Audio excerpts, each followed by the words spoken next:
You ever had a moment in your practice where you feel a little injured? You think, oh, I've done something, maybe I shouldn't have done that, or I did too much, or I went too far. And how do we handle that in the practice? It's a challenging thing. Now, we have to remember when we're practicing yoga that it's not just the body and what the body is doing, but what's happening in the mind as we practice. And so it's very important in those moments, if they do happen, goal of yoga is that we're not getting injured. But if those moments do happen, what do we do?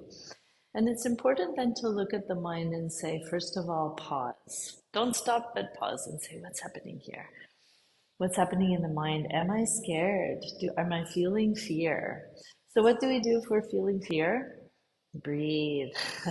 We know this already, but breathe. So just pause and breathe and ask yourself, is everything okay? You know, when a child is playing or they're naturally kind of fearless, but they're playing and they do a little something, maybe they fall down, and what do they do immediately? They turn and look at the adults that are there, and they look to see how they should respond. They're not feeling fear, they're not feeling pain necessarily, but they're looking to the adults. Now, if the adult says, oh, panics like that, the child will start crying. If the adult is calm and smiling and saying, oh, everything is okay, then generally that child will be okay. Okay, so the same thing happens with us in the practice. So when we have that or experience that moment where we think, what's happening here? Best to pause, breathe, say, is everything okay? The initial response should be to relax for a little bit. Maybe lie down and just put that relaxation into the mind first, breathe, and then check in and say, now what's happening here? Have I injured myself? Is it really pain that I'm feeling, or is it some kind of sensation? We also know that in the body, sometimes things move around a little bit. Our bodies are not perfectly symmetrical. And when we do the yoga practice, sometimes things shift a little bit. It can be that ligaments move a little bit. It can be that some kind of correction is happening to our posture, to our way of habitually holding the body. It can be that many things are changing, and so those things may not always be pleasant or comfortable when we experience them. But we have to investigate, is it pain or is it something changing a little bit? Always, we respect the body, we respect how we feel. But if we don't know how we feel, we're going to interpret everything as pain. So there's a big investigation to take into pain in the practice, what that means. As we tend to think too much, and we're a little bit out of touch with ourselves as feeling beings. What do I feel? And in order to really feel understand that accurately, we need to slow back. It's like a regression of a sort. It's like stepping back from things, stepping back from all the thinking and saying, how do I feel? What am I feeling? Is this, and checking in, is it pain? Is it sensation? What is it? What is the feeling? What is the emotion behind it? And this is all relevant stuff in our practice. I'm finding more and more as we become more reliant on our thinking and more focused on our thinking. So, that I think, therefore I am, right? We place a high priority on our thinking. When we pull back a little bit into that feeling place, there's so much that we can learn about ourselves. And that's part of the beauty of yoga practice. It's not thinking, it's feeling, it's getting in touch with that, embodying.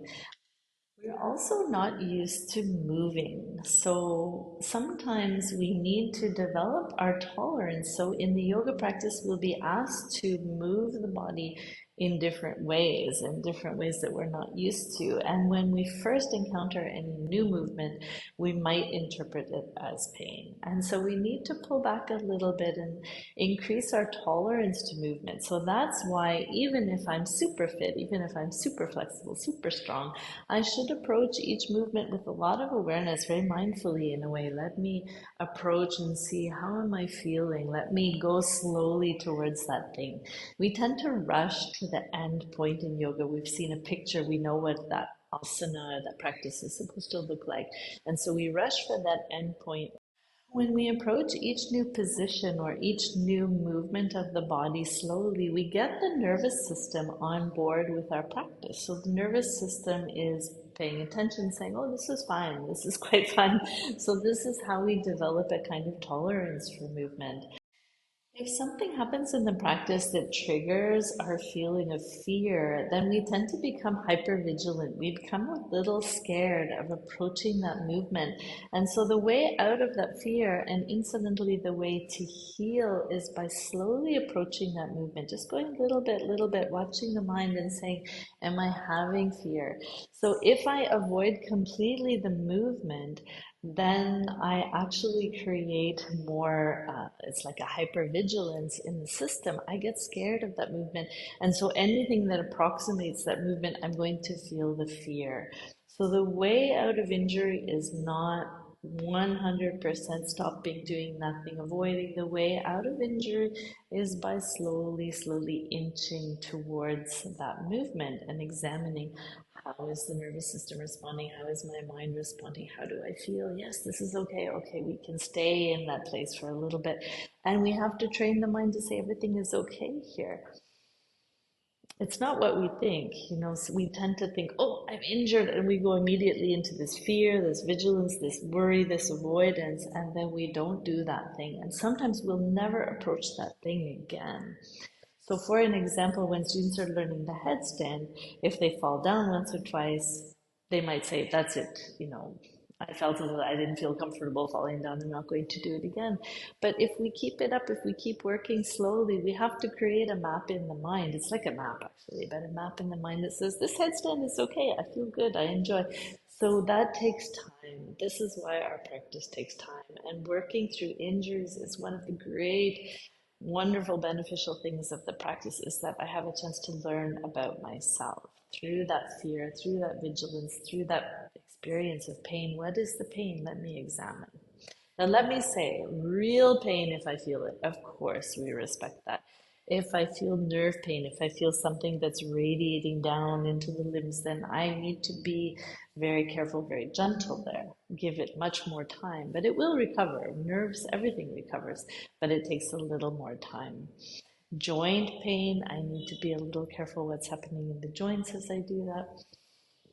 But if it's little muscular pain, if it's a feeling of stretching, I need to examine it and say, what is this? Is it a feeling of stretching that's unfamiliar to me? Okay, let me go slowly. Is it a feeling of strengthening? Because when we strengthen any muscle, we're of course going to feel that sensation differently as well.